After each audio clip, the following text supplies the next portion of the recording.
For Nnamdi Kanu and Sunday Igboho struggle, a lot of well-meaning Nigerian politicians have called on President Muhammadu Buhari to do the needful to negotiate dialogue with these agitators. They are just freedom fighters.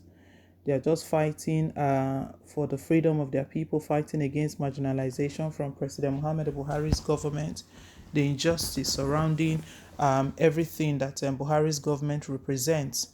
So calls have been made that rather than using oppression, using force, using military, all sorts, using DSS, the court, and everything to try to frustrate and intimidate these agitators, why not negotiate? Why not call them to a round table? A lot of notable Nigerians, former President Olusegun Obasanjo has made this call, has told President Muhammadu Buhari what to do to Sunday Igboho and Nnamdi Kanu. Not just him alone, other traditional rulers have as well. They've spoken, but up till now, President Muhammadu Buhari has is still paying a deaf ear. Imagine just yesterday, Nnamdi Kanu was in court again. Unbelievable, unbelievable. All President Muhammadu Buhari is doing is just to frustrate, just to intimidate. There is no reason for just this adjournment. And we got a report before now that what President Muhammadu Buhari is doing is that he wants to use the court to frustrate Nnamdi Kanu with the numerous adjournment of the cases without any reason, just prolonging the case. Very well, it's very clear that Nnamdi Kanu is going to be spending the festive period, the Christmas, in detention. Not a good one anyway, sad one, because nobody wants to be locked up during the festive period. People wants to be around their family members. It's a time of love, it's time of sharing, but sadly he's still going to be locked up till January. That is one thing that Nnamdi Kanu's lawyers, they are fighting right now, they are pushing. But anyway, President Muhammad Buhari has not listened to any of these. Negotiate with these people. He can negotiate with Boko Haram. He can negotiate with terrorists. He can negotiate with bandits. But to negotiate with freedom fighters, he cannot. Surprisingly, Abubakar Malami, the Attorney General of the Federation, has just revealed what needs to be done before Buhari can actually negotiate with these two agitators. We'll bring you all of the details in a bit, but before we do, guys, please don't forget to give us a thumbs up. Click on the like button, and if it's your first time, you're very welcome. God bless you. Please hit on the subscribe button. Now to the news. The Attorney General of the Federation and Minister of Justice Abubakar Malami's son has stated that the federal government is willing to negotiate with Sunday Igboho and Nnamdi Kanu. Nigerian News reports that Igboho, who leads Yoruba Nation agitators, and Kanu, who leads the outlawed indigenous people of Biafra IPOB, have both called for the dissolution of Nigeria and the establishment of two breakaway countries. But the duo are currently in detention, with Nnamdi Kanu locked up in the detention of the Department of State Services DSS, while Sunday Igboho is currently cooling off at a prison cell in Benin Republic. Politicians, traditional rulers, and stakeholders in the region, southeast and southwest, that the duo come from have constantly called for political solution as the only means of quenching the fire of agitation. Speaking to newsmen in Abuja on Wednesday, Attorney General of the Federation, AGF, Abubakar Malami stated that the Muhammadu Buhari-led government may be willing to consider all kinds of solutions, including political ones, in order to resolve the crisis surrounding secession. Asked whether the federal government was not disposed to a political solution to issues concerning Nnamdi Kanu and Sunday Adeyemo, also known as Sunday Igboho, Malami stated that the government would not mind taking a shot at it.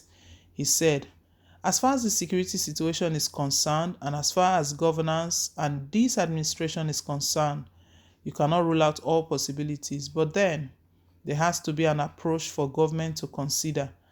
Malami, however, stated that before reconciliation can be considered, an approach must be made first. We will look into it for the purpose of looking at its weight, the authenticity of it, the good faith associated with it, and then bring about the considerable factors relating to the negotiations or otherwise, Malami said. So it's not a conclusion that one can outrightly make without juxtaposing associated facts relating to the reconciliation. There has to be an approach and then a counter consideration. When he has to be with other region and other people, Malami knows how to use the law. He knows how to quote the law. Let's not forget that it was the same Malami that broke the news right immediately after Nnamdi Kanu was extradited back to the country. He was the one that broke the news. And even when he was being quizzed by the United Kingdom ambassador, he refused to speak about it. We know he refused to speak about it because he was being asked that, a lot of mixed reactions about the circumstances surrounding the extradition of Nnamdi Kanu. And till now, Nnamdi Kanu is still in court, even with the Kenyan government, taking the Kenyan government to court for Nnamdi Kanu's illegal extradition. We know recently Kenyan government, they washed their hands out of it and said they were not aware. So that means it was very illegal for you to take someone out of a country without letting that government, the authority of that country, know that this person is in your country, but for X and Y reason, we are taking this person out. I don't know if Kenyan government, they are just trying to clear their name. They are just trying to wash their hands off the whole issue, because we know we've heard report that Kenyan authority, they actually went into a pact with President Muhammad Buhari for trade reasons. They were aware. They cannot say that they are not aware. Very, very impossible. But right now, that was what they stated, that they are not aware anything like that happened. So Malami, he knows what he's doing. On that morning, when he broke the news, he was so excited, as though they've conquered, they've ended the insecurity problem of the country. That's the only thing that should make someone rejoice like that. The country is in a bad shape. Insecurity is a major concern that has been snatching the lives of innocent people through Boko Haram, through Fulani headsmen, killer Fulani headsmen, bandits, and all sorts. No day passes by without a report that this number of persons have been killed. This number of persons have been adopted. All of those things, it should be their priority. Nnamdi Kanu and Sunday Igboho is not their priority. Governors and politicians have told President Muhammad Buhari's government that this is just misplaced priority. Benue State Governor, very bold, and Samuel Ortom has told President Muhammad Buhari that it's clear misplaced priority going after Sunday Igboho and Nnamdi Kanu while the country is burning, while bandits are tearing the country apart. Nnamdi Kanu and Sunday Igboho, they are the people you are now focusing your attention on. Well, Malami, I know he's just trying to be diplomatic here.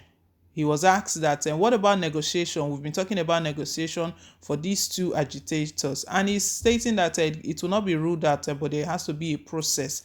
He stated that President Muhammad Buhari is willing to consider all kinds of solutions, including political ones. He's calling it political ones. You know where they are going to? They are going somewhere, calling it political solutions. The only way, what Malami is aiming at right now, is to tell Sunday Igboho that Nnamdi Kanu that the only way you'll be free is to drop your agitations. And we know that these guys will never drop their agitations. If they wanted, they would have done that, since they wouldn't have to go through all of this. Nnamdi Kanu has been locked up for over 3 months now. The oppression and the intimidation they've been using, they actually thought that by now they will be the ones calling for negotiation, that probably Nnamdi Kanu's lawyer will be the one calling that, okay, let's negotiate, we're ready to drop the agitation. But that will not happen. That is where Malami is going, and they are mistaken, very, very mistaken. Well, guys, leave us your take. Thank you once again for staying tuned. Please don't forget to like, share, and to subscribe till I come your way again with more updates. Bye.